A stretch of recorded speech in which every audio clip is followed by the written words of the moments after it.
So Albert, we are facing a man-made crisis, and I sort of want to, start with that rather blunt statement.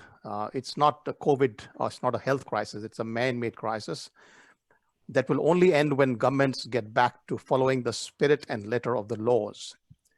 At the Tuesday's panel on COVID-19 lockdowns, I showed that lockdowns can never be justified for a flu-like virus. They've not even been suitable for Ebola. So for a flu-like virus, they're actually prohibited under the science and the laws.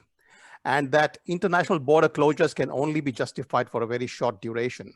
I also showed on Tuesday that annual mortality data from Sweden for 2020 is telling us very clearly that this pandemic has been in the range of a bad flu.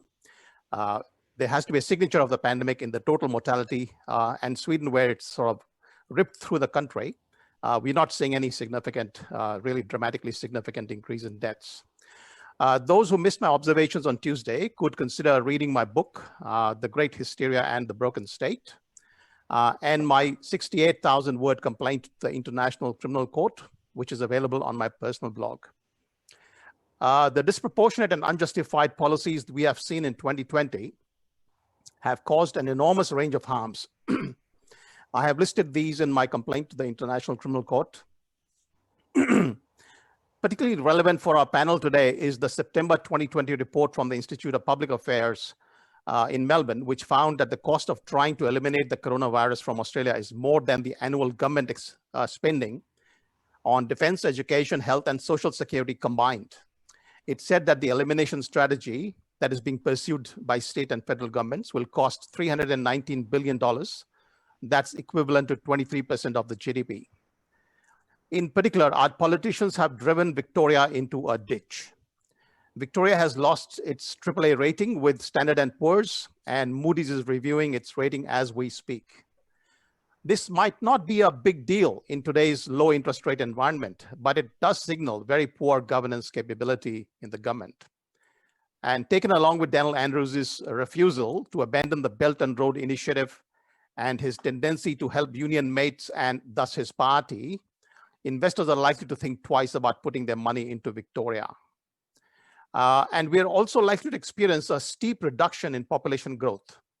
Many Victorians, I'm aware, who've been talking on social media, were quite shell-shocked by Andrews' brutal lockdowns, curfews, and mandatory mask mandates.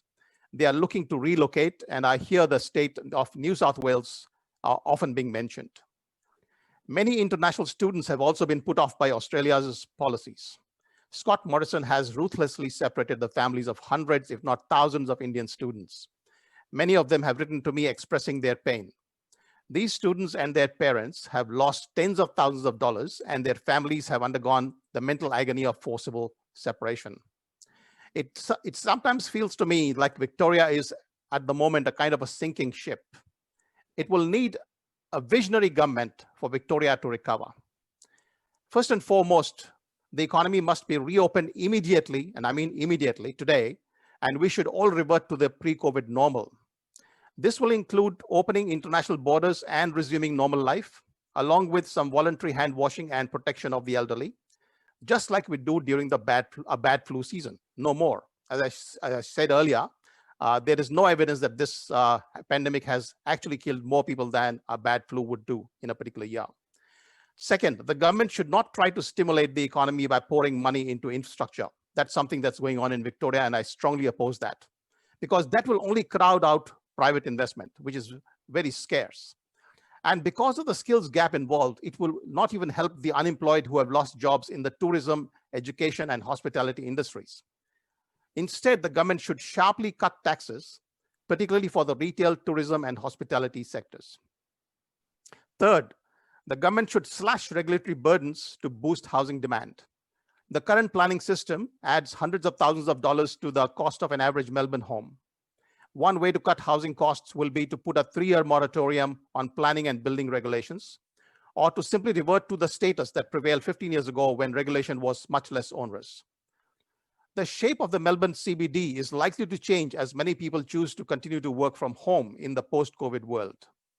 The regulatory system must facilitate, not obstruct, this change. In this regard, I believe that the Planning Act must be urgently reviewed from first principles to make it market responsive and performance based. By the way, this is an area where I specialize in the Treasury, and I've got a lot of opinions on the Planning Act reform. And the government must end its climate obsession. The IPCC's reports are very clear that at worst, the climate change might reduce future income from 450% to 434% by 2100. So what's the problem? To be 4.34 times richer in 2100 instead of being 4.5 times richer, why are we bothered today about the future generations who will be at least 4 times richer than us? Most importantly, though, I want to conclude by mentioning that there needs to be a complete radical review of our systems to make sure that we do not get this kind of hysteria ever again. I have made many suggestions for institutional legal changes in my book in the last chapter, I think, couple of chapters. The most important, in my view, is to establish a parliamentary officer whom I call the Black Hat Commissioner, whose job will be to look critically at every policy and to provide independent opinion to the people of Victoria. Had such a role existed, in my view, Albert, this COVID hysteria would have not lasted even 1 month. Thank you very much.